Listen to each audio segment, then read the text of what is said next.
Sir मैं ये जो मोहनलाल बडोली पर जो निराधार चरित्रहीन इनके जो आरोप लगाए हैं मिथ्या है।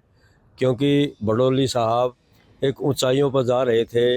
इनके विरोधी जो राजनीतिक विरोधी हैं या दूसरे विरोधी हैं उनके षड्यंत्र के तहत ये ऐसा किया गया है। मैं वो असली आत्मा से कहता हूँ, मुझे ऐसा विश्वास है कि बडोली साहब इन बातों से 100 को 100 दूर है। बिल्कुल निराधार आरोप है। तो हरियाणा सरकार या उच्च स्तरीय सरकार ने इनका जो है निष्पक्ष से जांच करवा के जो है यथोचित कार्य करनी चाहिए। जी, तो क्या समाज सीबीआई जांच की मांग करता है कि जल्दी से इस केस का निपटारा होना चाहिए, क्योंकि जो दूध वालों तो पानी का पानी सामने आ सके, इतने बड़े एक साइबर स्पर्श पर उंगली उठाई गई है, कहीं ना कहीं ये भी एक बड़ा बात है। देखो, ब्राह्मण समाज तो पहले से कर लग रहा है, अगर सीबीआई जांच हो जी हाँ, जल्दी से निपटारा जब भी होगा। तो जी बात की जाए, जिस तरीके से दीपेंद्र हुड्डा जी सांसद कह रहे हैं कि भाई जिस तरीके से बीजेपी ने बेटी बचाओ बेटी पढ़ाओ का नारा दिया था, पहले से बीजेपी के नेताओं से बेटी बचाने की जरूरत है।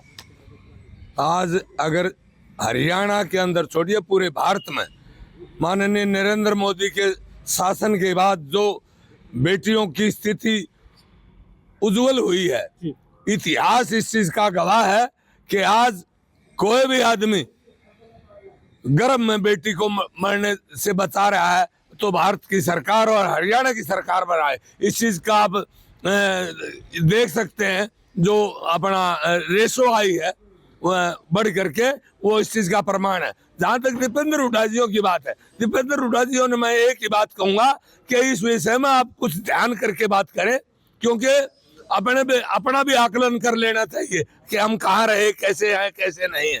ज्यादा नहीं बोलवाना चाहिए। मैं ये कहूंगा कि सबसे बड़ा जो आज श्रीमान मोहनलाल बडोली जियों के विषय में है, आज तक किसी भी जिस पर दोष लगाया गया है या एफआईआर हुई है, आज तक किसी ने साहस नहीं किया कि मेरा नार्को टेस्ट कराया जाए।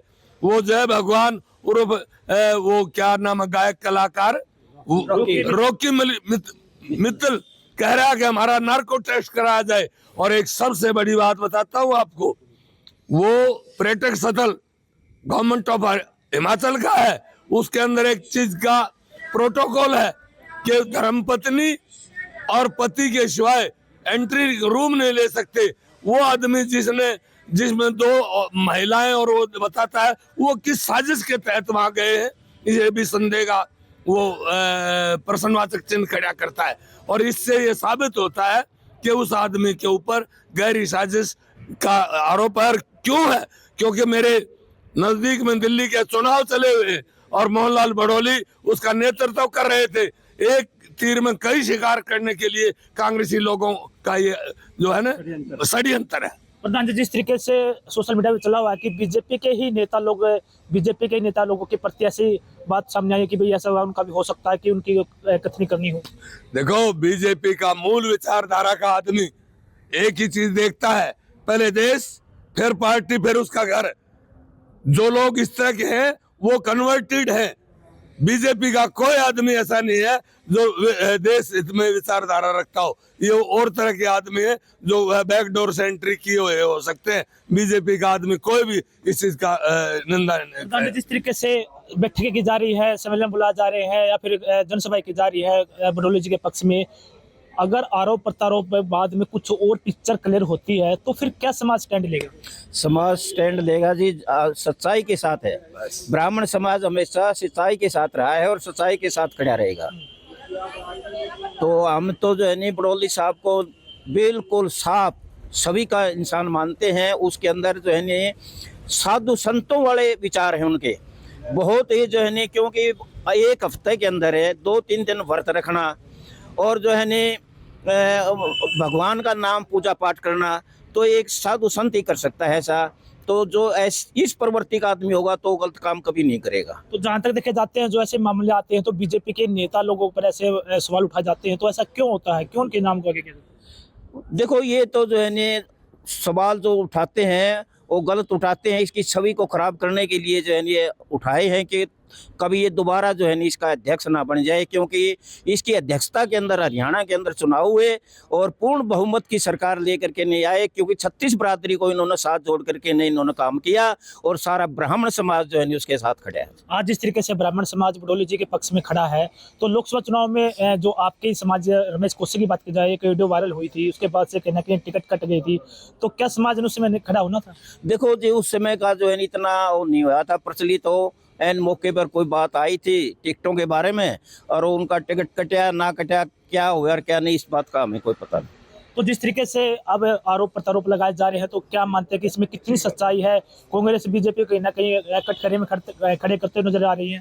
अरे मेरे भाई, बड़ौली जैसा संस्कारित कार्यकर्ता नहीं हो सकता कोई।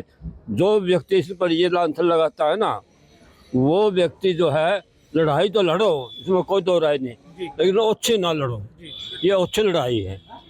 बहुत घटिया है। बड़ौली बहुत संस्कारित कार्यकर्ता है, RSS का तृतीय वर्ष शिक्षित है, बहुत पुराना हमारा साथी, हम जानते हैं उसको। ठीक है प्रधान जी, आपसे लास्ट बात पूछना चाहेंगे। जिस तरीके से अनिल विज जी है, मंत्री जी है, वो कह रहे हैं कि मामला गंभीर है, इसकी जल्दी जांच भी होनी चाहिए, अगर कोई आरोपी है तो उसको सख्त कार्रवाई करनी चाहिए। तो क्या मानते हैं कि भाई इस मामले में कितनी सच्चाई हो सकती है? और जो कांग्रेस की बात की जाए, वो बीजेपी के नेता लोगों पर सवाल उठाते रहे हैं कि भी दिल्ली में जो चुनाव है, तो क्या उसका असर भी ऐसा पड़ता हुआ दिखाई देगा? देखो भाई साहब, हम तो ये कहा जांच जल्दी से जल्दी और उच्च स्तरीय हो, क्योंकि ये राजनीतिक लोग जो है ना, और कुछ नहीं मिला थे, अरे ये तो बहुत घिनौनी बात है, ऐसी बात करनी नहीं चाहिए। राजनीति के लिए, आलोचना के लिए बहुत है, विकास नहीं कराया, काम नहीं कराया, करो, लेकिन इस तरह का किसी पर चरित्र पर लांछन लगवाना मैं अच्छा नहीं मानता। ठीक है जी, धन्यवाद जी। ये थे हमारे साथ ब्राह्मण समाज के लोग, उन्होंने साफ तौर पर कहा कि जिस तरीके से बीजेपी के जो प्रदेश अध्यक्ष है मोहनलाल बडोली जी, उसके चरित्र के ऊपर जो ऐसे दाग लगाए जा रहे, जो ऐसी चर्चाएं की जा रही है, वे सभी बातें बेबुनियाद है। लेकिन अभी तो जब सच्चाई सामने आएगी, जब इंक्वायरी पूरी होगी, उसके बाद ही पता चल पाएगा कि दूध का दूध आखिर पानी पानी क्या होता है, कौन सच्चाई के साथ खड़ा है और कौन झूठ के उस पर खड़ा है। जिनसे हरियाणा तक के लिए सुनील कुमार की रिपोर्ट।